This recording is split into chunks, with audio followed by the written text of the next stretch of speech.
Welcome to Boss Rick Vlogs. Please watch my video.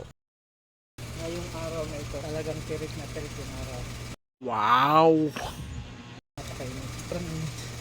Kaya ingat kayo. Lagi kayong uminom ng tubig. Ngayon, ito, susubukan natin dito sa atin kung tama ba at talagang totoo ba yung sinasabi nila. May gumawa na nito eh. Ito, kagaya nito, magluluto tayo ng itlog dito sa sobrang init ito. Napakainit talaga ng panahon. Tirik na tirik yung araw. Wow! Kaya susubukan natin kung talagang makakaluto ng itlog. Weh! Di nga! Maluto man yan o hindi, at least nasubukan natin. Tara na, ready yung ating itlog dito. Binabad ko pa yan para lang talaga palaman natin. Kaya muna natin dyan, puno natin itong sandok dyan. Ngayon ilalagay natin dito yung itlog. Susubukan natin yung talagang maluluto. Maluto man sa hindi, basta nasubukan natin. Kasi napakainit oh. Grabe, sobrang init. Ha? Susubukan na natin. Enjoy ba kayo? Mag-enjoy lang kayo. Go! Ito na ha, walang magic ito. Hindi ito magic. Dito ako, para makita. Dito, sa banda mainit. Parang dito. Sakit sa kami talaga. Subukan na natin. Ito na. Walang magic ito. Hindi ito magic. Totoo ito ha. Huwag niyong gagayahin ito. Gusto ninyo, gayahin din ninyo.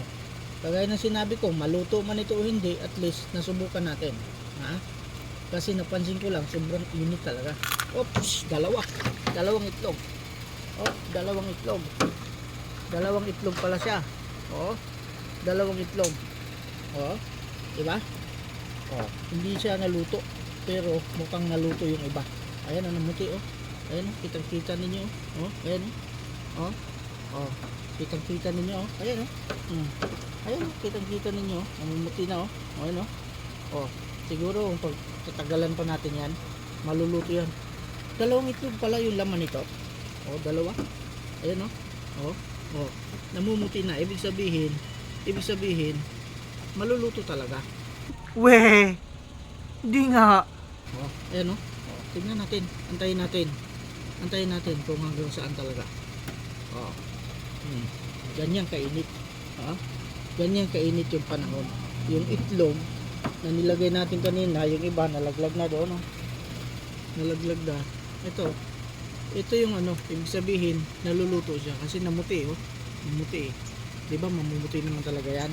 Pero sa katunayan lang, maging totoo lang tayo sa ating sarili, hindi talaga siya makaluto ng itlog. Yung gumawa nito, hindi natin alam kung anong ginawa nila, pero ito, sa eksperimento na ginawa natin, talagang hindi naluto yung itlog kahit gaano pa kainit ito.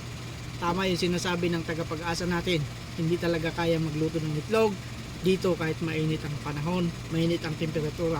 Maraming salamat at sana nag-enjoy kayo sa video na ito. Thank you for watching. Follow for more.